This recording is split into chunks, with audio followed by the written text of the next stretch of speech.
안녕하세요. 정현경입니다. 사이버, 이 말 가끔 하죠. 정보화 시대를 상징하는 용어처럼 사이버 느끼고 있는데요. 이제 21세기에는 이 사이버라는 말을 대신하는 용어가 생겼다고 합니다. 바로 21세기는 유비쿼터스의 시대라고 합니다. 유비쿼터스, 과연 어떤 개념이고 이 유비쿼터스를 모르고서는 일상생활을 할 수 없게 된다고 하는데요. 앞으로 우리 앞에 펼쳐질 유비쿼터스 사회, 어떤 모습인지 이 시간 자세하게 알아보겠습니다. 정창덕 교수님 모셨습니다. 박수로 맞아주십시오. 안녕하세요, 교수님. 네, 유비쿼터스, 좀 생소한 용어입니다. 먼저 어떤 개념인지 소개를 해주시죠. 유비쿼터스라고 하면은 이제는 널리 펴져 있다, 그러니까 도처에 있다 그런 뜻입니다. 그럼 뭐가 도처에 있는가 하면 네. 컴퓨터가 이제 도처에 있는 겁니다. 그러니까 사물 안에 컴퓨터가 들어간다 이렇게 생각하면 됩니다. 그래서 컴퓨터가 생활 공간 속에 녹아 있다 이렇게 생각하면 될 것 같습니다. 네. 앞으로 이제 유비쿼터스 사회가 실현이 된다 이런 얘기를 하는데요. 네. 그렇다면 우리 주변의 모습들이 어떤 모습으로 변하는지도 궁금한데요.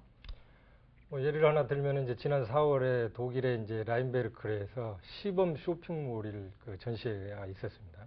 그 쇼핑센터에 이제 지금까지는 우리가 그 쇼핑 물건을 고른 다음에 그 계산대에서 그 바코드로 전부 계산을 했었는데, 네. 이제는 그 장바구니를 들고 그냥 넣는 순간에 네. 자동으로 다 계산이 되고 그냥 주부님은 그냥 그 물건만 가지고 그냥 집에 가면 되는 그런 시대가 바로. 그런 간편한 시대가 네, 온다는 얘기죠. 네. 예. 그래서 벌써부터 우리 앞에 지금 실현이 되고 있는 것 같은데요. 네. 오늘 자세한 말씀 부탁드립니다. 그럼 박수로 청해 주시죠.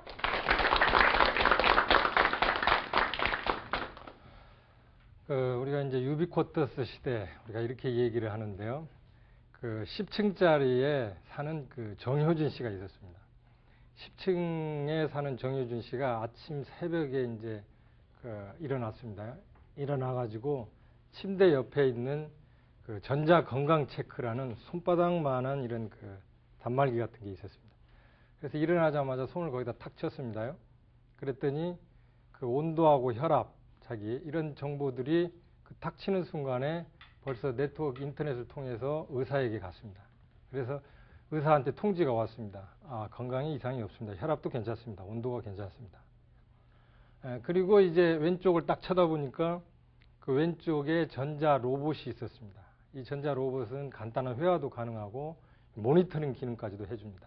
그래서 오늘 내 일정이 어떻게 되지? 하고 전자 로봇한테 물어봤습니다. 그랬더니 이렇게 됩니다 하고 얘기를 해줍니다. 그리고 이제 이 정유진 씨가 침대에서 일어나가지고 밑에 거실로 내려와가지고 배가 조금 약간 아픈 듯 했습니다. 그래서 화장실을 가게 됐습니다. 그래서 화장실 변기에 딱 앉는 순간에 이미 화장실의 변기에서 이 정유진 씨의 체중을 측정을 해서 이게 정유진 씨다라는 걸 인식했습니다. 그리고 대소변을 보는데 그 정보가 이미 화장실 안에 있는 변기통에 정보가 감지가 돼서 이미 그게 병원에 통지가 됐습니다. 그리고 이제 화장실 문을 나온 다음에 배가 조금 고팠습니다. 이제 화장실에 다녀오니까. 그래서 냉장고 문을 딱 열었습니다. 그런데 냉장고 문을 열었는데 빵이 조금 먹고 싶었었는데 빵이 없어요. 그래서 이거 빵 좀 먹었으면 좋겠다라고 생각했는데 마침 아침에 산책 나갔던 부인이 딱 돌아옵니다. 돌아오면서 빵을 딱 사오는 거였어요. 깜짝 놀랐습니다. 바로 인터넷에 있는 사물의 모든 정보가 아침 산책 나간 정유진 씨 부인에게 통지가 됐습니다. 핸드폰에. 그래서 산책을 하다 보니까 핸드폰에 지금 냉장고에 빵이 떨어졌다라는 메시지가 떴습니다. 그런데 이 빵을 사려면 오늘 A라는 제과점에서 빵 세일을 하니까 그쪽에서 사라라는 정보까지 떴습니다. 그래서 부인이 거기서 빵을 사가지고 온 겁니다. 그래서 이제 정유진 씨는 아침에 빵을 맛있게 먹고 그 다음에 이제 옷을 갈아입고 이제 출근을 하려고 딱 하는데 저쪽 베란다 쪽에서 물 주세요 하는 소리가 들렸습니다. 그러니까 화분에서 나는 소리였습니다. 그래서 그 소리를 듣고 가서 물을 주고 이제 대문을 나서기 시작합니다. 대문에 나서서 엘리베이터를 탔습니다. 엘리베이터를 딱 탔는데 타면서 1층으로 딱 하니까 엘리베이터가 1층으로 내려가기 시작합니다. 근데 엘리베이터 안에 모니터가 있었습니다. 그래서 오늘 날씨는? 하고 딱 물어보니까 모니터에서 오늘 날씨가 표시되기 시작합니다. 그래서 그 동작과 언어에 의해서 그 데이터가 표시된 거죠. 그래서 그걸 보면서 1층까지 딱 내려왔습니다. 그리고 이제 차에 올라탔습니다. 차를 딱 타면서 차 안에 있는 컴퓨터를 통해서 회사에 있는 컴퓨터와 연결을 했습니다. 그랬더니 회사에서 오늘 그 정유진 씨가 할 일은 뭐뭐고 오늘 만나야 할 고객은 누구누구다 라는 정보가 컴퓨터에 떴습니다. 그래서 그 정보를 보고 정유진 씨는 오늘 내가 만나야 할 고객이 어디구나. 또 오늘 내가 저 지방에 어디 전주나 대전도 가야 되는구나. 그래서 전주와 대전의 날씨가 어떤지 그리고 그쪽 현재 상황이 어떤지 또 차 안에 있는 단말기로 일단 확인을 했습니다. 그리고 한참 이제 차를 운전하고 가다가 보니까 저쪽에서 눈이 그러니까 앞을 못 보는 그분이 보도블록에 깔린 전자칩이라는 전자 컴퓨터가 내장되어 있죠, 안에가. 그거를 보고 길을 쭉 따라가는 모습을 볼 수 있었습니다. 그리고 그 옆에는 보니까 어떤 가게인데 쇼윈도우가 수시로 변하는 것을 볼 수가 있었습니다. 그 고객들이 그 전시관을 보고 그 전시관에 보는 고객들을 분석을 해서 위성으로 올려줘서 위성에서 광고판을 다시 밑으로 내려보내서 그 쇼윈도우의 광고물을 바꿔주고 쇼윈도우물도 바꿔주는 그런 것을 볼 수가 있었습니다. 그리고 이제 회사에 딱 갔습니다. 그 일을 다 용무를 하고 회사에 갔습니다. 회사에 갔는데 전에 같으면 온통 사무실 안에 PC, 뭐 사무기기 이런 것들이 선이 너절너절 연결이 되어 있었는데 이제는 간단합니다. 컴퓨터 있고 단말기 있고 뭐 이런 기기들이 무선으로 연결이 되기 시작합니다. 그러니까 아주 정렬하게 됩니다.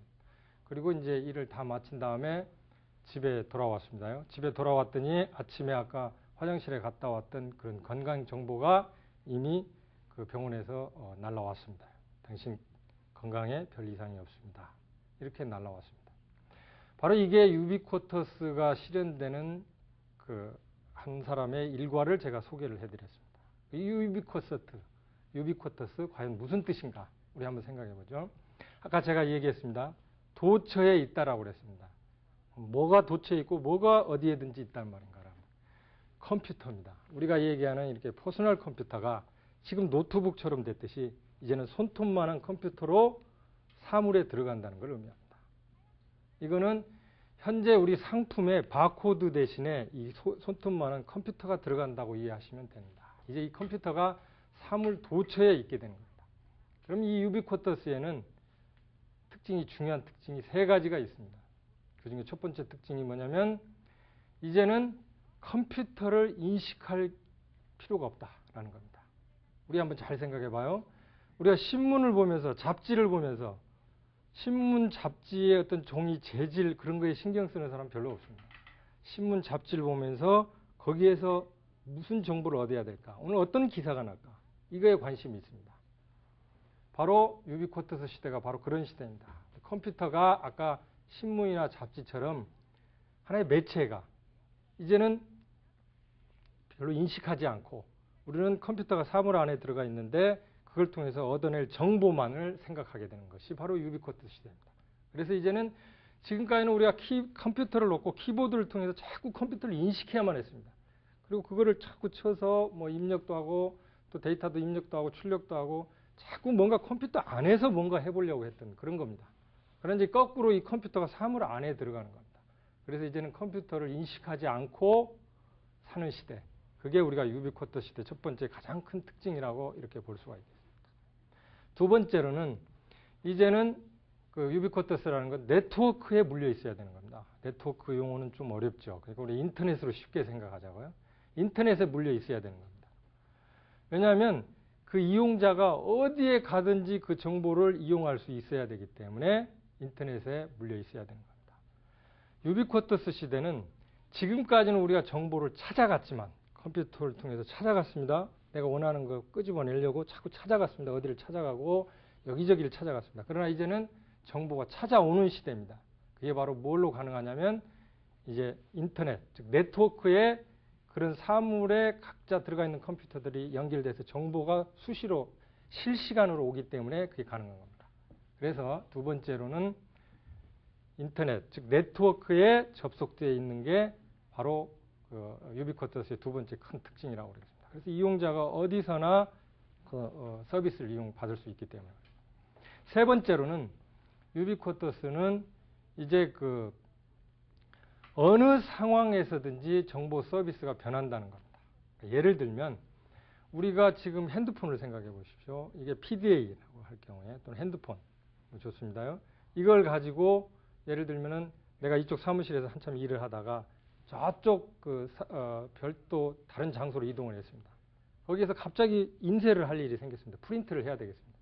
지금까지는 내가 타입 친 그것 또 그 컴퓨터에 그 인쇄 그 프린트를 이용해서 뭔가 하고 물론 지금도 뭐 가지고 이동을 해서 뭐 디스켓을 가지고 그러든지 이동을 해서 프린트를 할 수 있겠습니다만은 뭐 막바로 이 PDA 휴대전화를 이용해서 어느 장소에 관계없이라도 내가 원하는 것을 인쇄할 수 있다는 겁니다. 그러니까 상황에 따라서 서비스가 변하고 상황에 따라 서비스 변하는 걸 이용할 수가 있다는 겁니다. 이게 유비쿼터스의 세 번째 특징이라고 그렇습니다. 첫 번째 특징은 컴퓨터를 인식하지 않아도 되고 두 번째는 이제 유비쿼터스는 네트워크, 인터넷에 물려 있어야 되고 그다음 세 번째로는 상황에 따라서 서비스가 변하고 그걸 이용할 수가 있다라는 게 유비쿼터스 이렇게 이제 큰 특징으로 얘기할 수가 있겠습니다. 그럼 이제 구체적으로 그럼 과연 이 유비쿼터스가 사물 안에 컴퓨터가 다 들어가서 실시간으로 정보를 준다는데 우리 지금 생활에 나의 실제 생활에 어떻게 그럼 그게 이용되고 있고 지금 이용할까라는 문제인데요. 우선 첫 번째 한번 잘 보게 되면은 지능형 개인 비서로서 이용할 수가 있습니다. 개인 비서. 우리가 사람을 두지 않고 개인 비서로서. 예를 들면 이제 아까도 잠깐 말씀드렸습니다만은 사람의 건강 상태 그러듯이 자기 몸에 안에도 컴퓨터가 이미 탑재되어 있기 때문에 내 시계에 탑재될 수도 있고 반지에도 탑재될 수 있기 때문에 자기 그 건강 정보, 혈압 문제라든지 이것 같은 거를 병원에 통지도 해주고 체크받을 수도 있고 이렇게 해서 개인 비서로서 이 유비쿼터스를 활용할 수가 있겠습니다. 그리고 내가 어디에 간다. 예를 들면 아까 뭐 여기서 대전을 간다라고 할 경우에 그 가는 장소 거기에 대한 날씨라든지 여러 가지 정보 같은 거를 실제 사람 비서가 아닌 유비쿼터스 그 기기를 통한 그 정보 서비스를 받을 수 있습니다. 그래서 유비쿼터스에서는 지능형 개인 비서 기능을 할 수 있고 그게 우리한테 현실로 다가오고 앞으로 이용할 수 있는 서비스가 될 것입니다. 그 다음에 두 번째로는 업무 협조가 가능할 것 같습니다. 업무 협조가요. 예를 들면은 지금 경부고속도로에 제가 차를 운전하고 갑니다. 차를 운전하는데 제 지금 그 뒤에 차에는 지금 그 냉장고를 제가 지금 배달하고 있습니다. 그래서 냉장고가 지금 몇 대 들어가 있습니다. 그런데 제가 막 그 트럭을 몰고 간다가 어떻게 뭐 길을 울퉁불퉁 잘못 갔든지 아니면 제가 운전을 미숙해 가지고 뒤에 냉장고 탑재되어 있는 게 뭐 손상이 왔습니다. 그러면은 이 손상된 정보가 우리 본사에 보고가 되고 본사에서 바로 생산 공장에 보고가 돼 가지고 지금 그 정 씨가 경부고속도로에서 운전을 하고 가는데 지금 뒤에 싣고 간 그 냉장고 한 대가 뭐가 파손이 왔다. 그러니까 우리가 빨리 그걸 조치를 해서 지금 가려고 하는 그 장소에 납품하려고 하는 장소에 다른 차를 이용해서 빨리 갖다 줘야 되겠다. 이렇게 해서 업무 협조가 이루어지는 겁니다. 그게 가능하게 된 게 아까 그런 냉장고에도 이미 컴퓨터, 손톱만한 걸로 크기를 생각하시면 되겠죠. 이런 컴퓨터들이 다 내장되어 있고 이게 실시간으로 정보를 주기 때문에 그게 가능한 겁니다. 그 다음에 또 하나는 우리가 지금은 우리가 인터넷으로 막 지식을 막 검색하고 있습니다. 찾고도 있고요. 또 여러 가지 뭐 쇼핑몰에서 어떤 물건을 사기도 하고. 그런데 이제는 그 타이프를 일일이 쳤습니다. 그래서 어떤 백화점, 어떤 쇼핑몰 해서 이렇게 타이프를 치고 그걸 찾게 되는데 이제는 실시간으로 그 백화점에 있는 물건에서 판매에 대해서 나한테 정보가 오기 때문에 굳이 여기를 검색하지 않고도 어느 백화점에 어느 물건이 몇 개 남았구나. 그 물건을 내가 오늘 살 수 있겠구나. 이거를 알 수가 있다는 겁니다. 그래서 이거는 지금의 인터넷에서 검색하는 거하고는 또 다른 차원이 될 것입니다. 그걸 도와줄 수 있는 게 바로 유비쿼터스고요. 또 하나는 이제 가상 인테리어로도 활용할 수가 있겠습니다. 집에서 지금 이제 일부 우리가 온도 조절 같은 건 자동으로 되는 그런 것도 있죠. 그러나 예를 들면 인테리어 자체가 외부의 온도와 날씨에 따라서 이게 변할 수가 있습니다.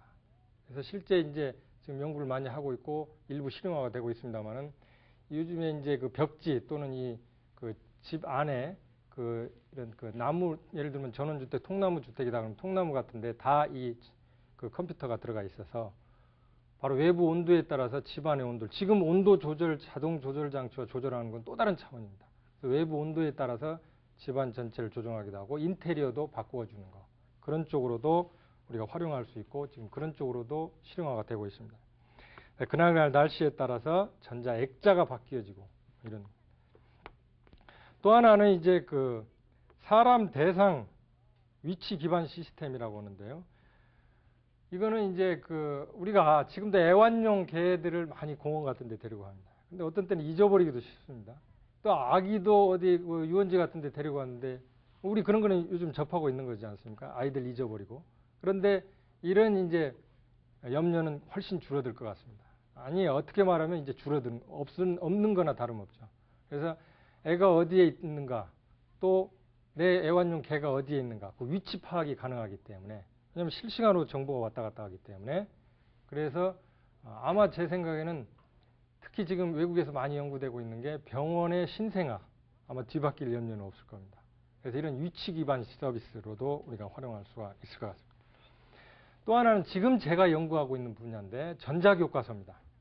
우리는 지금까지 교육이 굉장히 그 어떤 여러 가지 패러다임이 있습니다만은 교실 안에서 교과서를 보고 주입식이든 암기식이든 응용식이든 이렇게 배워왔습니다. 습관적으로. 근데 지금 제가 연구하고 있는 거는 전자교과서를 아예 만들어 가지고 우리는 지금까지 그 이론식 또는 어떤 주입식이 됐든 응용식이 됐든 이렇게 그 교과서 내에서만 뭔가 해결을 하려고 그랬는데 그러지 말고 전자교과서를 만들어서 예를 하나 들면 그 어떤 꽃이, A라는 꽃이 어떤 온도, 어떤 습도와 어떤 그 조건 하에서 그 꽃이 변해가는가, 피게 되는가, 그걸 한번 실습 한번 해보고 싶다 이겁니다. 그러면은 어떤 화해단지의 사진이 뜨면서 교과서에 내가 클릭을 하게 되면, 장미를 클릭하면 그 온도 조건과 습도 조건이 표시가 되면서 내가 여기다 물을 한번 주어보는 겁니다. 그럼 실제 그쪽에 화해단지의 꽃이 그 조건 하에서 그게 커 나가는 거를 그 이튿날 확인도 해볼 수 있고요. 체험형 교육이 가능하다는 겁니다.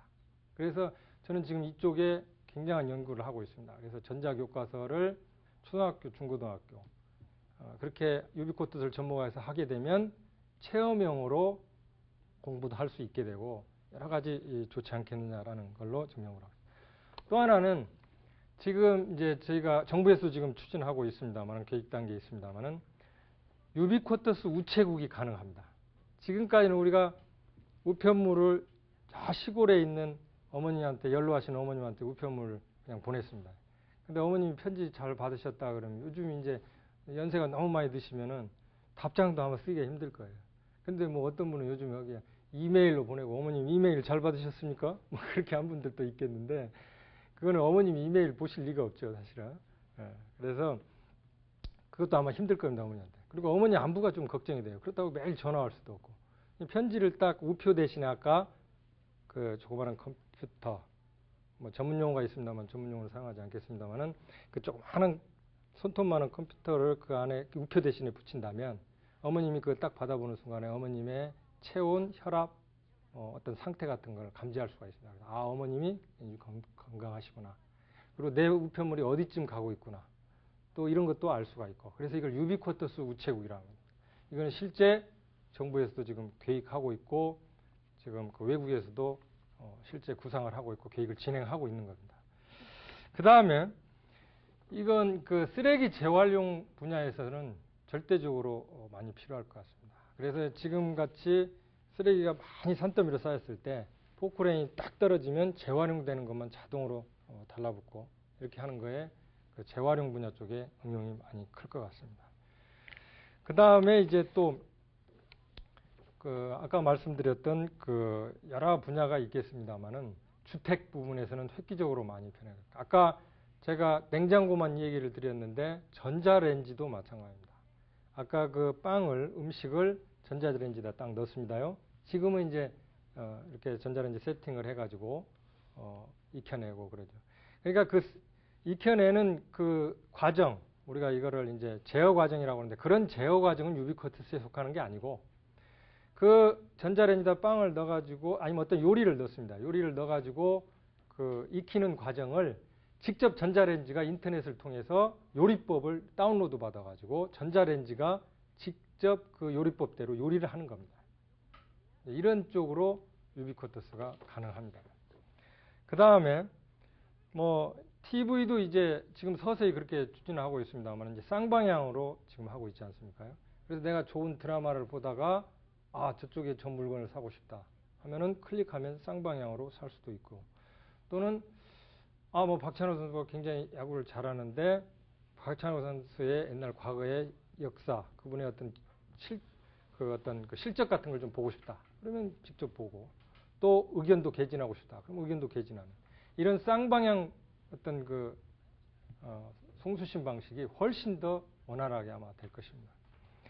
그 다음에 아마 제 생각에 여성분들이 많이 좋아할 것 같은데 스마트 거울이 이제 나옵니다. 그래서 스마트 거울을 딱 보고 거울을 딱 바라보는 순간에 오늘은 피부가 아마 너무 건조하니까 어떤 크림을 바르십시오 하고 아마 나올 겁니다. 그럼 거기에 따라서 화장도 아마 하게 될 거고요. 그 다음에 오늘 얼굴 안색이 좋지 않습니다. 라든지 이런 말이에요. 그런 스마트 거울 그런 쪽으로도 합니다. 그 다음에 이제 여기와 곁들여서 실제 이거는 일본에서도 개발된 겁니다. 그리고 저도 그거를 체험을 한 거고요. 우리 PDA 수준입니다. 핸드폰 수준입니다. 이런만한 약봉지가 이렇게 있습니다. 그럼 약봉지에다 이걸 갖다 딱 옆에다 가까이 가기만 하면 약봉지가 말을 합니다. 나는 몇 년도에 만들어졌고 이거는 당뇨병이나 혈압 또는 암에 걸린 사람은 이 약은 먹을 수 없습니다. 라고 메시지가 나옵니다. 약물의 오남용에도 많은 기여를 할 것입니다. 그 다음에 이제 아까 제가 말씀드렸던 자연, 이게 어떻게 보면 컴퓨터가 자연 안에 녹아 있기 때문에 예를 들면은 우리가 이렇게 생각해 보거든요. 자연 친화적인 게 많이 발생이 됩니다. 그러니까 우리가 농업 시대, 산업화 시대는 물리 공간이 전부였잖아요. 물리 공간이라는 게 뭡니까? 토지나 자본이나 사물 이런 것들이 대부분을 다 차지했습니다. 농업화 시대, 산업화 시대는. 농업화 시대에 논이 있어야 되죠. 밭이 있어야 되죠. 땅이 있어야 되잖아요. 이런 토지나 자본, 사물이 있어야 되잖아요. 산업화 시대에 공장이 있어야 되잖아요. 사물. 우리 그걸 물리 공간이라고 얘기합니다. 공간 안에 사물이 놓여져 있다. 그래서 물리 공간. 그러나 요즘 말하는 정보화 시대는 전자 공간이라고 얘기합니다. 컴퓨터 안에 가상 공간이 있는 겁니다. 그래서 컴퓨터 안에 어떤 쇼핑몰이 존재하고 있고 거기서 물건을 시키기도 하고 그 가상 공간이 있는 겁니다. 이걸 전자 공간이라고 우리가 얘기를 합니다. 농업 산업화 시대의 물리 공간. 그 다음에 지금 현재 지식 정보화 시대의 전자 공간. 이 물리 공간과 전자 공간을 합한 게 유비쿼터스 사회입니다. 그렇기 때문에 댐 수위 같은 조절도 굉장히 가능해집니다. 물리 공간과 전자 공간이 합쳐져서 현재 댐 수위가 얼마인데 그 댐 수위에 따라서 위에서부터 상류에서부터 물을 어떻게 조절해야 되겠고 그 다음에 그 날씨에 따라서 이 댐을 어떻게 조정을 해야 되겠다는 등 그런 방향과 대책 이런 자료가 수시로 오고 그에 대한 대책도 아마 나올 겁니다. 그런 쪽에서도 많이 사용될 겁니다. 저는 지금까지 많은 어떤 활용 분야 이렇게 다양한 활용 분야를 얘기를 했습니다. 물론 이거 외에도 오늘 점심시간에 내가 오늘 좀 뭘 먹어야 될까? 아마 그러면 이 안경에 여기 칩이 아마 컴퓨터가 들어가 있을 겁니다. 그래서 딱 보면 저쪽 음식점에 어떤 음식점, A라는 음식점이 있다. 그러면 그 음식점의 메뉴판이 눈에 딱 보입니다. 그래서 오늘은 저 집에 들어가서 뭘 먹어야 되겠구나. 그리고 저쪽 그 백화점을 딱 보니까 아, 오늘 백화점에 오늘 이러이러한 이벤트가 있다라고 딱 보이게 됩니다. 그래서 그런 것도 활용할 수가 있을 것 같습니다. 제가 이제 이렇게 그 유비쿼터스의 다양한 분야를 얘기를 했습니다. 그럼 이제 얘기를 듣고 보면 야, 정말 유비쿼터스는 만능이냐? 모든 것에 그럼 다 적용된다는 거냐? 그렇습니다. 사실은 이용 범위가 굉장히 넓습니다. 이거는 뭐 비즈니스 하는 분들 또 공학 하는 분들 분야에 따라서는 응용 범위가 너무 많이 다양합니다.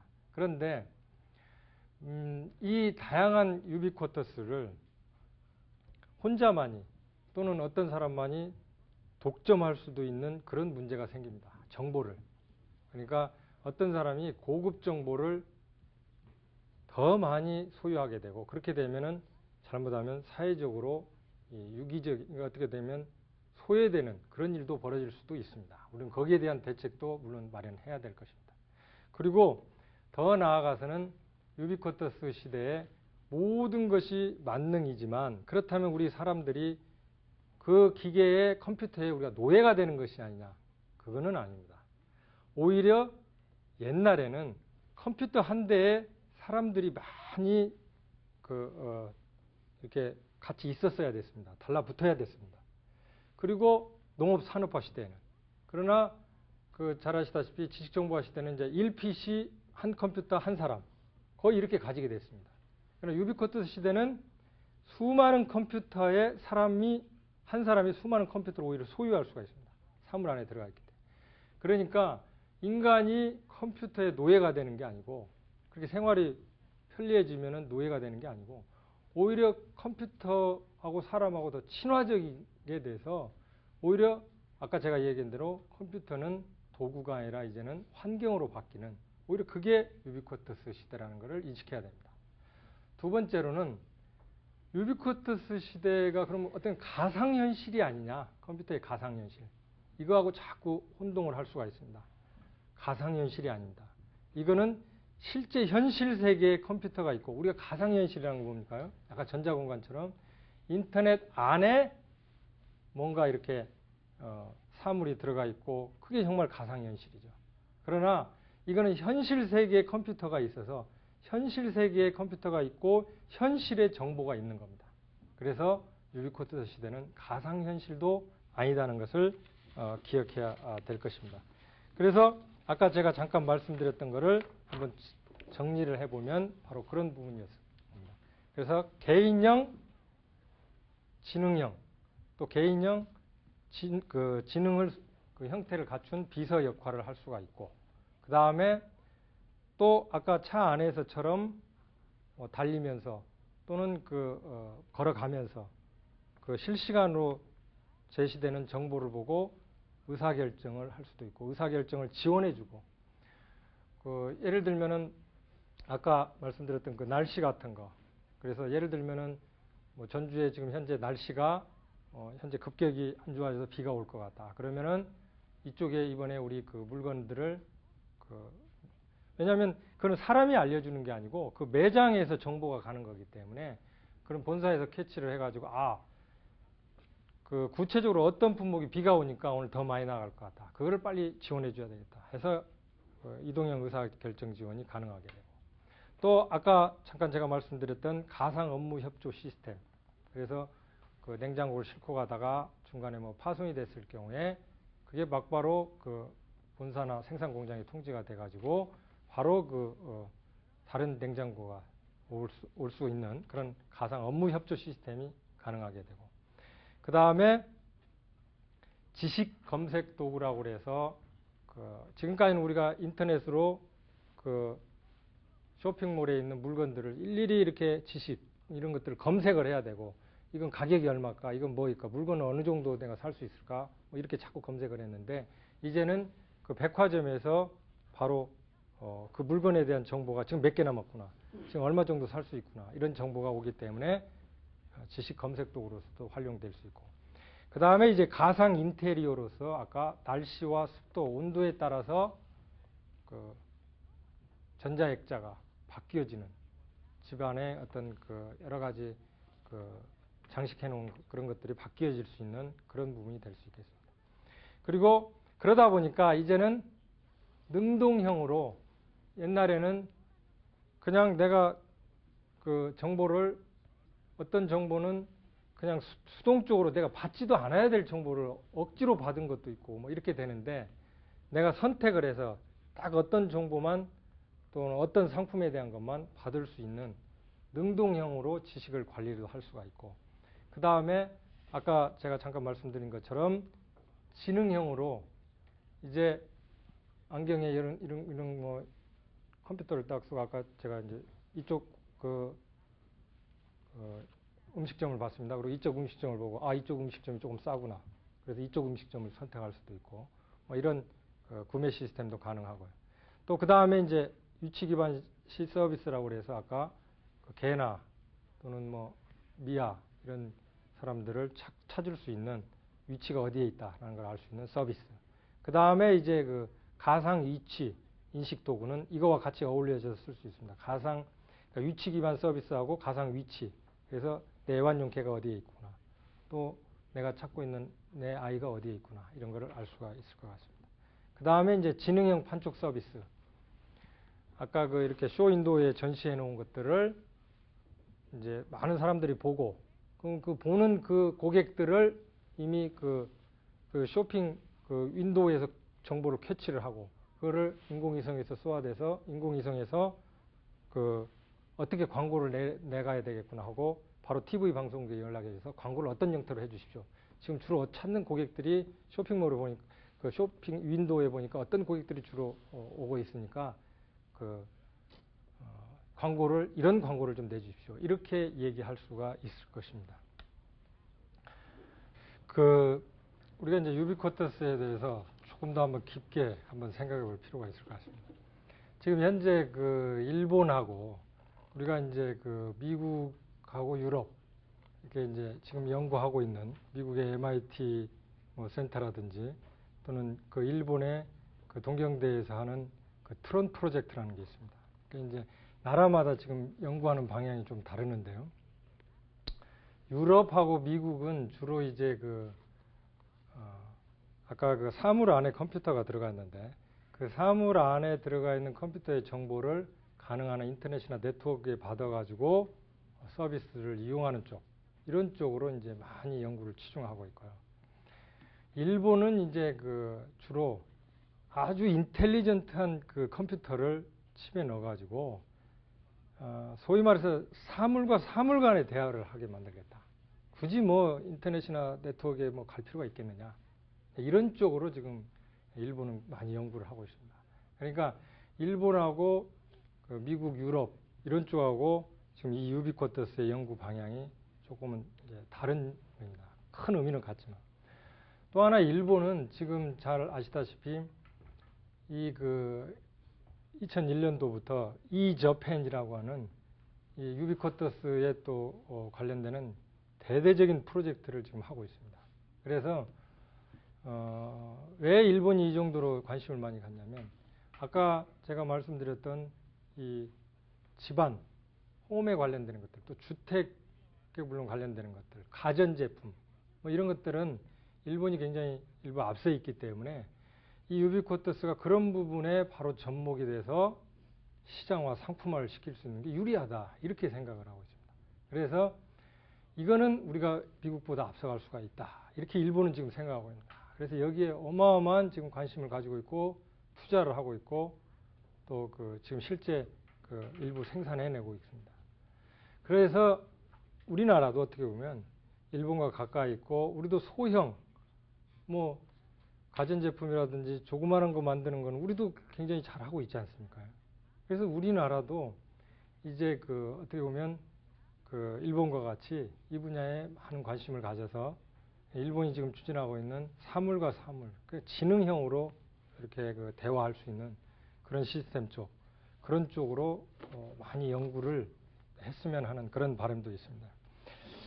원래 이 유비쿼터스가 미국에서 나왔을 당시에 제가 초기에 1988년 마크 와이저가 처음에 이걸 창시했습니다요. 그때 당시에도 바로 이 마크 와이저 생각은 지금 유럽과 미국 스타일대로 그냥 전부 이렇게 정보를 받아서 그 인터넷 네트워크 안에서 모든 걸 처리해 버리겠다. 또 어떤 큰 물탱크 같이 생각한 뭐 전문용어로 말하면 서버라고 그러겠죠.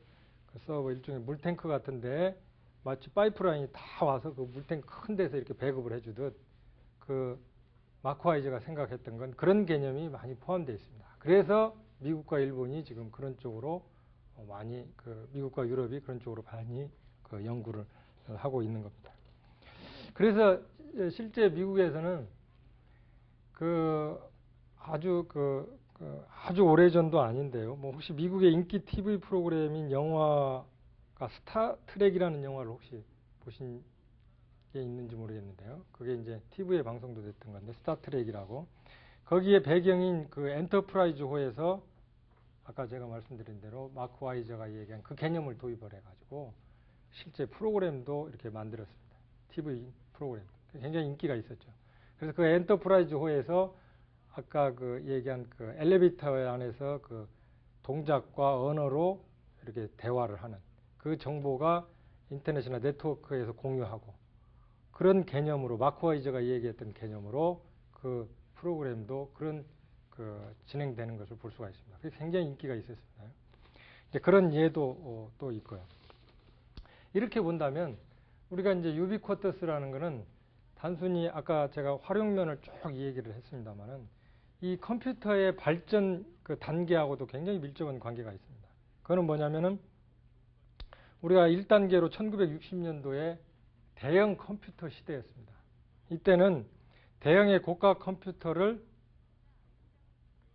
크대 그 기업체 같은 데서 그 아주 큰 컴퓨터를 가지고 그 컴퓨터에서 모든 것을 이렇게 공급을 해 줬습니다. 그게 우리가 이제 1960년대 대형 컴퓨터 시대라고 이야기를 합니다. 그 다음에 이제 2단계로는 1980년도가 되겠습니다만은 PC가 일반화된 그런 그 시대입니다. PC가 보편화된 시대. 그때는 이제 PC가 단독으로 개인이 그 PC를 가지고 있든지 간에 아니면 전용선으로 해서 네트워크에서 쓰든지 그런 그 PC 전반적인 시대가 2단계 시대입니다. 1980년대. 그때는 지금의 이 유비쿼터스를 크게 인식을 못했겠죠, 아무래도. 그런데 1995년 이후로 오면서 3단계로 PC 후반기 시대가 옵니다. 이때는 이제 컴퓨터와 사람의 대등 관계가 이어집니다. 그래서 그때부터 처음으로 이제 PC가 도구에서 환경으로 바뀌는 개념이 등장하게 됩니다. 이게 우리가 이제 그 3단계 PC 후반기 시대라고 볼 수가 있는데요. 이때부터 그런 개념이 싹트기 시작해서 아까 얘기한 1998년도 그 마크 와이저가 이 개념을 이제 유비쿼터스라는 개념을 도입하게 되는 겁니다. 그 다음에 이제 그럼 2005년 이후로는 많은 학자들이 어떻게 볼 거냐. 바로 4단계로 유비쿼터스 컴퓨팅 시대가 될 것이다. 이렇게 얘기합니다. 그래서 아까 얘기한 대로 다양한 컴퓨터가 환경 도처에 있는 겁니다. 편제되어 있고 도처에 들어있는 겁니다. 그래서 이제 사용자가 컴퓨터와 네트워크의 존재를 의식하지 않는 그러한 시대, 4단계 시대. 그게 2005년 이후에 뭐 가능하게 될 것이다. 이렇게 얘기를 하는데요. 실제 지금 많이 개발이 되어 있습니다. 그래서 지금 전 세계적으로는 우리가 이게 전문 용어로 이게 웨이팅 게임 죄송합니다. 이런 표현을 써서 그러니까 기다리고 있다. 그런 겁니다. 지금 업체에서도 지금 외국에 있는 그런 실제 그 외국 회사들이 이걸 딱 기다리고 있다. 표준화되기를 기다리고 있고 그래서 이게 한번 터져 나오면 본물처럼 아마 터져 나올 겁니다. 그 다음에 가격이 좀 떨어지기를 기다리고 있습니다. 실제 이 손톱만한 컴퓨터 칩이 이게 굉장히 고가입니다, 사실은. 그런데 전에 일본의 그 사카무라 켄 교수가 하는 얘기가 이게 1, 2년, 2, 3년 후에 1엔대, 100엔대로 떨어지면 급속도로 퍼질 거 아닌가. 그런 얘기를 저한테 한 걸 봤습니다. 그래서 지금 값이 떨어지기를 조금 기다리고 있고 그 다음에 그 표준화되기를 기다리고 있고 뭐 이런 게 그 지금 현재 상황이라고 볼 수가 있겠습니다. 그래서 여기 아까 제가 1단계, 2단계, 3단계, 4단계를 말씀드렸습니다만은 2005년 이후에 올 거다. 그렇지만 그 시기는 더 앞당겨 줄 수도 있고 그리고 일부 지금 우리 예를 들면 교통카드가 지금 현재 이렇게 그 교통카드를 이렇게 대면은 그 계산이 되고 그러지 않습니까? 그것도 이제 지금 유비쿼터스의 일부입니다, 사실은. 똑같은 게. 그러나 이거는 이제 지금 앞으로는 10m 이내에는 정보가 다 실시간으로 수신이 가능하기 때문에 그냥 내가 그걸 타고 들어가도 그 인식을 할 수 있다는 겁니다. 거기다 굳이 안 대고 그래도 아까 그 매장에서 줄 서는 일이 없어지는 것처럼 바로 인식을 할 수 있는 그런 겁니다. 그래서 유비쿼터스 시대를 4단계 시대로 이렇게 많은 학자들이 또 많은 사람들이 보고 있습니다. 그 다음에 그러면 지금까지의 그 시대와 유비쿼터스 시대를 구체적으로 한번 비교를 하면서 뭐가 차이가 나는가 한번 보겠습니다. 아까 제가 그 물리 공간이라고 얘기했습니다. 농업 시대, 산업화 시대의 물리 공간. 그때는 예를 들면은 그 물리 공간이라는 게 도로망, 철로망, 우리가 이렇게 인식을 한번 생각을 해보죠. 도로망하고 철로망 그 기반이라는 게. 그 다음에 전자 공간이라는 게 그 기반이 뭡니까? PC와 PC, 컴퓨터와 컴퓨터를 연결하는 인터넷. 이게 기반이죠. 그러니까 물리 공간에서는 그 제가 지금 얘기했는데 도로망, 철로망이 어떤 기반이라고 볼 수가 있고, 그다음에 전자 공간, 그 컴퓨터 사이버 공간은 인터넷이 그 기반이라고 할 수가 있습니다. 그런데 이 유비쿼터스 공간은 사물과 사물을 연결하는 정말 정보통신 지능적으로, 그러니까 사물과 사물을 연결하는 정보통신이자 지능적으로 증감된 현실이라고 볼 수가 있습니다. 그러니까 도로망, 철로망도 아니요, 또 인터넷도 아니요, 이것을 합쳐진 사물과 사물을 연결하는 정보통신이자 그게 바로 지능적으로 서로 왔다 갔다 하는, 따로따로 노는 게 아니라 그런 부분이라고 볼 수가 있고요. 또는 두 번째로는 아까 물리 공간에서는 실제적 현실이었습니다. 모든 게 실제적인 현실이잖아요. 왜냐하면 공간에 사물이 놓여 있으니까요. 이 공간에 이 컵이 이렇게 놓여 있다. 그럼 이건 실제 사실이잖아요. 실제 사실이 실제적 현실이고. 그런데 우리가 사이버 공간, 전자 공간이라고 하는 거는 컴퓨터 공간에서의 가상적이잖아요. 그 안에 뭐 아까 백화점이 있다. 그러면은 그 백화점은 실제 백화점이 있는 게 아니라 가상으로 있는 거지 않습니까? 그런데 유비쿼터스에서는 그게 이제 그 지능적으로 아까 제가 얘기한 그 지능적으로 서로 왔다 갔다 하는 현실이다. 이렇게 볼 수가 있겠습니다. 그러니까 물리 공간에서 실제적 현실이고 전자 공간, 사이버 공간에서의 컴퓨터 공간에서 가상적이었다면 실제 우리 유비쿼터스에서는 지능적으로 왔다 갔다 하는 그런 현실, 그렇게 볼 수가 있고요. 그 다음에 이제 물리 공간은 이게 만질 수 있는 거잖아요. 이게 만질 수 있지 않습니까? 물리 공간에서는. 그 다음에 이제 전자 공간에서는 만질 수가 없잖아요. 인터넷 안에 쇼핑몰이다. 그럼 뭐 만질 수는 없는 거잖아요. 그냥 볼 수는 있고 내가 검색할 수는 있어. 그러나 유비쿼터스 공간에서는 만지지 않아도 알 수 있는 공간. 만지지 않아도 알 수 있는 공간이 바로 유비쿼터스다라고 보면 되고요. 그 다음에 또 하나 물리 공간에서는 토지하고 아까 사물이라고 그랬습니다. 토지하고 사물. 그러나 전자 공간은 인터넷하고 웹이잖아요. 웹. 우리가 홈페이지 만들고 하는 이런 웹 이런 거죠. 그런데 유비쿼터스에서는 유비쿼터스라는 아까 그런 네트워크가 있고 인터넷 유비쿼터스라는 어떤 그 선로망, 우리 뭐 예를 들면 지하철 2호선과 같은 그런 망이 있고 그 지하철 2호선에서 또 뭐 몇 호선 나가듯이 유비쿼터스라는 그런 그 망이 있고 거기에서 뭐 가전 쪽, 뭐 공장 쪽, 뭐 이렇게 서비스가 나가는 그런 망이 있고 그 다음에 지능화된 환경하고 사물이 있다는 겁니다. 사물 안에 컴퓨터가 들어가 있으니까. 그게 이제 이렇게 차이가 될 것 같습니다. 물리 공간은 토지와 사물이 있고 전자 공간은 인터넷하고 웹이 있는데 유비쿼터스 공간에서는 유비쿼터스 네트워크하고 지능화된 환경과 사물이 있다. 이게 또 차이가 될 것 같고요. 또 하나는 이제 물리 공간에서는 주소 번지수라는 게 있습니다. 주소 번지수. 그래서 이제 주소 번지하게 되면은 이제 뭐 A라는 사람이 사는 집이다. 물리 공간에서는 그 사람 주소가 있지 않습니까? 뭐 서울시 어디에 사는 그 주소, 그런 번지가 주소 번지수가 있습니다. 그런데 전자공간에서는 아예 고정적으로 그 번지수가 있죠. 예를 들면 우리가 홈페이지라든지 내 거 홈페이지다 해서 그 홈페이지에 그 주소가 있잖아요. 번호가 있잖아요. 아예 고정됐습니다. 내 주소가. 그래서 내 홈페이지 주소는 뭐뭐다. 유비쿼터스에서는 완전히 이동 가능한 주소를 가지는 겁니다. 그래서 내 고정된 주소가 아니라 그 가변하는 그런 주소를 가지는 거. 그러니까 내 홈페이지 번호가 내 그 쓰는 뭐가 뭐 고정적으로 뭐가 딱 정해져 있는 게 아니라 그걸 가변할 수 있는 그런 게 바로 유비쿼터스 공간이 될 것 같고요. 또 하나는 아까 그 물리 공간이 공간 안에 사물이 이렇게 심어졌습니다. 공간 안에 사물이 이렇게 있습니다. 그러나 전자 공간에서는 컴퓨터 안에 가상 사물이 심어진 거잖아요. 그러니까 물리 공간은 공간에 이런 사물이 딱 심어져 있습니다. 사물이 놓여져 있고요. 그러나 전자 공간에서는 컴퓨터에 가상 사물이 심어져 있는 거잖아요. 근데 이 유비쿼터스에서는 컴퓨터가 사물에 심어지는 겁니다. 그게 이제 완전히 차이가 될 거예요. 그 다음에 물리 공간에서는 대형 컴퓨터, 우리가 이제 뭐 메인프레임 이렇게 얘기하죠. 대형 컴퓨터였습니다. 그 다음에 전자 공간은 우리가 PC였습니다.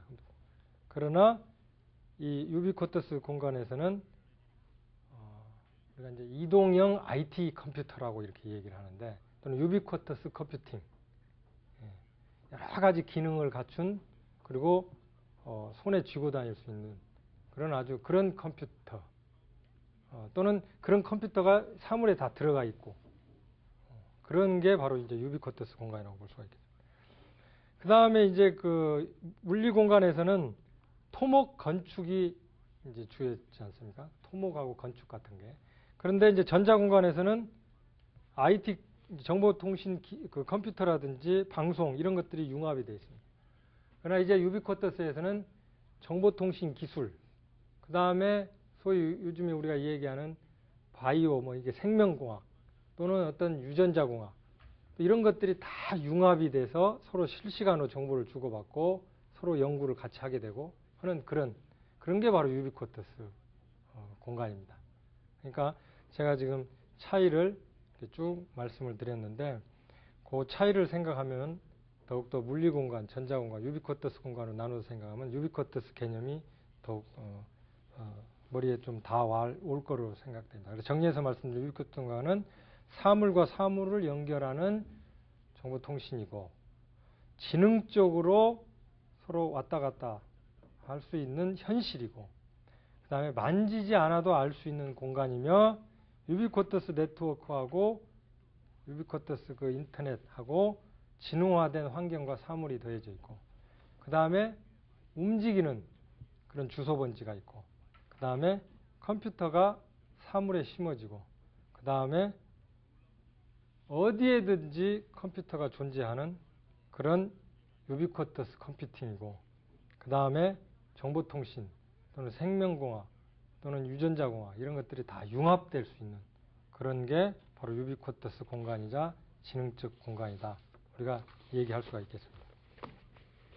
그러면 이제 그 유비쿼터스가 앞으로 그 각 이렇게 생활 방면에 이렇게 쭉 그 쓰이는데, 이게 도대체 앞으로 미래 모습은 더더욱 구체적으로 우리가 눈앞에 그려본다면 어떻게 나타날까? 그런 부분인데요. 그거는 이제 그야말로 지금은 이제 한마디로 따로따로 놀았던 것들이 전부 통합이 되는 겁니다. 각자 놀았던 것들이 그러니까 그 예를 하나 들면은 뭐 우리가 이제 인터넷 하는 사람은 인터넷 하고, 또 뭐 인터넷 하지 않고 다른 데서 뭐 아예 그 인터넷과 관계없이 일을 하는 사람은 그 일만 하고, 또 뭐 그와 관계없이 전혀 다른 사람은 또 다른 일만 하고, 뭐 이렇게 서로, 그러니까 회사를 하나 예를 들어보죠. 그 생산하는 사람은 생산만 하고, 판매하는 사람은 판매만 하고, 영업만 하는 사람은 영업만 하고, 이렇게 별도로 이렇게 했다면, 유비쿼터스 시대는 생산에서부터 영업, 구매, 판매까지 모든 정보가 서로 공유하고 나눠가지고 그 정보가 서로 유기적으로 왔다 갔다 하기 때문에 이게 통합이 되는 겁니다. 그래서 어느 한 사람이 물건을 사게 되면 막바로 자재 창고 또는 생산 공장에까지 통보가 돼서 지금 현재 바로 어느 물건이 나갔고 그 물건을 만드는데 자재가 어느 정도 필요하고 이게 사람이 알려주고 컴퓨터가 알려주는 게 아니라 실제 그 매장에서 막바로 생산 현장에 알려줘가지고 이게 유기적으로 통합돼서 돌아가는 그런 모습이 바로 미래의 모습이고 또 하나 그렇게 되다 보니까 언제 어느 곳에서 또는 누구든지 자기가 원하는 정보를 장소의 제약 없이 또는 내가 가지고 있는 어떤 여건에 관계없이 정보를 이용할 수 있다는 겁니다. 그러나 이제 그 여기에도 아까 말씀드린 대로 개인의 어떤 그 사생활 침해 같은 것도 많이 있을 수가 있습니다. 그래서 실제 이제 프랑스의 그 베네통 회사 같은 데서도 실제 이 의류 같은 거를 만들었습니다. 그래서 이 유비쿼터스를 이용한 옷, 그러니까 이 온도, 바깥 온도에 따라서 내 체온에 맞는 그 옷이 되는 일종의 그런 옷인데 이게 이제 사회적인 윤리 문제에도 부딪혔습니다. 왜냐하면 이게 개인한테는 굉장히 유용하고 좋을지 모르는데 이 개인의 건강 정보 같은 것이 다른 데로 새나갈 수가 있습니다. 그럼 개인의 프라이버시를 침해하는 겁니다. 그래서 유비쿼터스에서 굉장히 중요한 문제가 사회적인 문제, 사회 윤리적인 문제를 어떻게 해결할 거냐.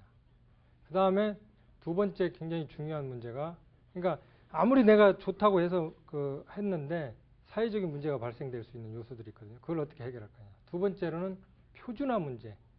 과연 그 전 세계적 이런 또는 그 국내에서 이 표준화를 어떻게 해결해 나갈 거냐. 이런 문제.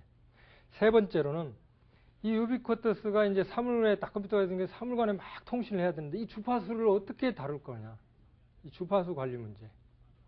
그러나 이제 주파수도 그런 어떤 영역이 있습니다. 그래서 이제 그것도 지금 정부에서도 굉장히 연구를 많이 하고 있고 지금 주파수에 대한 그 여러 가지 정책을 지금 세우고 있습니다. 그런 문제. 이런 것들. 그 다음에 이제 아까 제가 잠깐 언급해 드렸던 가격 문제. 이런 게 해결돼야 될 문제고 그런 문제가 해결이 되게 되면 훨씬 더 유비쿼터스가 앞으로 전진될 거로 이렇게 보고 있습니다. 자, 이것으로 제 강의를 마치겠습니다. 고맙습니다. 네, 교수님 고맙습니다. 정말 한 시간 동안 새로운 신세계가 펼쳐진 것 같은데요. 앞으로 이 유비쿼터스 사유가 실현이 된다면 정말 생활은 편리해지겠지만 말씀하셨듯이 개인의 정보가 유출된다. 이런 부담감이 있거든요. 그런 사생활 정보 유출에 따른 부작용도 생각해 봐야 할 것 같은데요. 그렇습니다. 그래서 사생활 또 개인의 또 프라이버시 정보 이 문제가 대두가 될 겁니다. 그래서 이걸 하기 위한 조치로서는 현재 그 암호화 기술, 제 그 정보 같은 거를 암호화시키는 이런 기술이 많이 발전됐기 때문에 그게 많이 그 부분을 줄여줄 걸로 보고 있습니다. 예, 그렇군요. 여러분께서도 궁금하신 부분 있으십니까? 질문해 주시죠. 네. 오늘 말씀하신 새로운 운명들을 달동네에 사는 분들도 골고루 누릴 수 있습니까? 그러니까 유비쿼터스 사회에서도 계층간 불평등 문제는 없을까요? 그래서 그 계층 간에 고급 정보를 가진 분들 또는 그 정보를 갖추지 않은 분들 또 거기에 접할 수 없는 분들 이런 문제가 발생될 수가 있습니다. 그래서 여기에서는 이제 정부의 시책이 굉장히 중요한데요. 일본의 예를 들면 이제 그 일본에서도 그걸 대비를 해서 그 정보 간에 차이가 나는 계층 간에 그런 분들을 교육하는 시스템을 많이 추진하고 있습니다. 그래서 우리나라도 그 어떤 소외 계층이 됐던 정보를 접하지 못하는 그런 분들을 위해서 많은 어떤 교육 시스템을 늘려가는 게 그런 격차를 줄이는데 많은 도움이 될 거라고 봅니다. 예, 그렇군요. 다른 질문 받겠습니다. 네. 교수님께서는 영화 매트릭스를 보셨습니까? 본 일은 없습니다. 근데 저희 애한테 얘기는 들었습니다. 그 영화를 어떻게 생각하시는지 궁금합니다. 뭐 부정적인 측면이 있고 긍정적인 측면이 있는데요. 가상 현실과 그러니까 가상 세계와 현실 세계, 그다음에 어떤 그 시스템 창조하는 사람이 자기 나름대로 임무대로 막 움직이는 거, 어떤 가상 세계에서 펼쳐지면서 어떤 여러 가지 종교적인 철학적인 의미를 많이 또 제시하는 부분도 있는데, 여기서 중요한 거는 그 누구나 다 가상현실과 현실 세계를 그리워하고 있습니다. 그러나 이 가상 세계가 현실로 이루어진다는 겁니다. 유비쿼터스 시대는. 그래서 그 매트릭스 영화에서처럼 부정적, 긍정적인 면이 있는데, 긍정적인 면은 매트릭스에서 그 어떤 그 시스템 만든 사람이 자기 임의대로 뭔가 해나가려고 하는 그런 부정적인 건데, 유비쿼터스는 그걸 줄여줄 수도 있고, 그 다음에 이제 부정적으로 그 긍정적인 측면에서는 그 안에서 자유자재롭게 자기가 뭔가 해볼 수 있다는 거. 그거는 유비쿼터스에도 가능합니다. 그래서 그 매트릭스 얘기하는 부정적인 측면, 긍정적인 측면은 오히려 유비쿼터스가 오히려 일부 해결해 줄 걸로 저는 보고 있습니다. 예, 알겠습니다. 또 다른 질문 있으십니까? 네. 유비쿼터스 사회는 컴퓨터에 절대적으로 의존하는 사회가 될 거라고 생각하는데요. 그러면 혹시 전산망 장애가 일어날 경우는 어떻게 하죠? 그렇습니다. 전산망 장애가 일어날 경우가 이런 대비를 해서 예비 시스템을 만들어야 됩니다. 그래서 이거 백업이라고 그러는데, 예비 시스템을 만들어야 되고 재난 복구 시스템 같은 걸 만들어야 됩니다. 그래서 제3기관을 두어가지고 전산망 장애가 일어났을 때는 전체적으로 그쪽에 옮기는 문제, 또는 아니면 그쪽에서 막바로 그 서비스할 수 있는 거, 이렇게 그 2단계 내지는 3단계로 맞춰가지고 그런 재난 복구 시스템.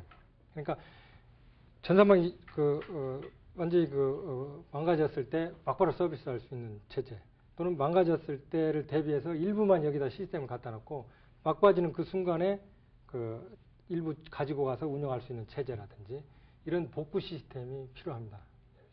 네. 또 여기 새로운 문명으로 바뀌어지면 인간의 의식도 바뀔 수밖에 없잖아요. 앞으로 의식이 어떻게 달라질 것이라고 생각을 하십니까? 그 의식은 그러니까 이제 아까 제가 잠깐 언급을 했습니다만 이분법적인 사고가 있었습니다. 그리고 꼭 그 어떻게 컴퓨터를 다루는 사람들은 마치 어떤 특정한 사람들만 할 수가 있다, 이렇게 인식이 될 수가 있습니다. 지금까지는. 그런데 이게 이제 이런 이분법적인 사고에서 오히려 그 컴퓨터 친화적인, 컴퓨터가 생활 공간에 녹아 있으니까, 그리고 인식하지 않으니까 오히려 그 의식이 이제는 뭐 누구든지 컴퓨터 할 수 있겠구나, 그리고 컴퓨터가 이제 내 생활의 하나의 일부 그 환경이구나, 이렇게 아마 느낄 가능성이 커지고 그런 의식으로 아마 바뀌어갈 걸로 봅니다. 예, 그렇군요. 지금까지 컴퓨터는 도구 이렇게 여겼습니다. 그렇지만 앞으로는 환경이다. 여러분 어떻게 생각을 하십니까? 앞으로 정부에서도 이런 새로운 네트워크 시대에 대응하기 위해서 관련 기술이나 제품을 개발하는 그런 유비쿼터스 프로젝트를 준비 중이라고 하는데요. 이제 더 이상 영화 속, 또 소설 속 얘기가 아니라는 것, 오늘 이 시간을 통해서 확인을 하셨을 겁니다. 앞으로 이 새로운 문명에 대해서 더욱더 많은 관심을 가져야겠네요. 오늘 유비쿼터스에 대해서 자세한 말씀해 주신 정창덕 교수님 고맙습니다.